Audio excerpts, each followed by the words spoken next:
শিশুদের খেলনা, mobile phone, হাতের ঘড়ি থেকে শুরু করে দৈনন্দিন জীবনে ব্যবহার্য নানা জিনিস সবকিছুই সুন্দর ও পরিপাটি করে সাজানো রয়েছে তাকে।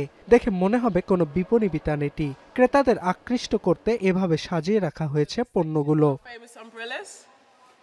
কিন্তু প্রকৃত চিত্র হলো লন্ডনে গণপরিবহনগুলোতে প্রতিদিন যাতায়াত করা যাত্রীদের ভুলে ফেলে রাখা জিনিসগুলোকে সংরক্ষণ করে রাখা হয় এই গুদামঘরে। লন্ডন ফর ট্রান্সপোর্ট কর্তৃপক্ষের আওতাধীন এই অফিসটি হারিয়ে যাওয়া জিনিসপত্রগুলোকে ৩ মাস ধরে সংরক্ষণ করে। এরপর কেউ এগুলোর মালিকানা দাবি না করলে কর্তৃপক্ষ এগুলোকে নিলামে তোলে কিংবা কোনো দাতব্য প্রতিষ্ঠানের কাছে হস্তান্তর করে। What we do, we input it, put it into our system and collect as much information regarding the item. So if you do inquire about it, we'll try and match the item and return it to you.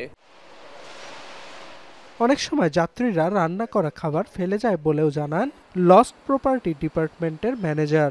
One of my staff was going through a bag and they found a bag of cooked frogs. We didn't keep them.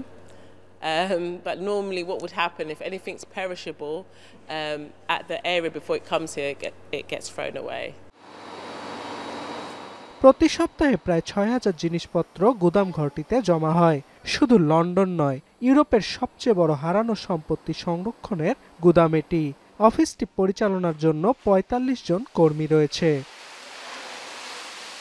Arnab প্রসাদ, এখন বিশ্ব।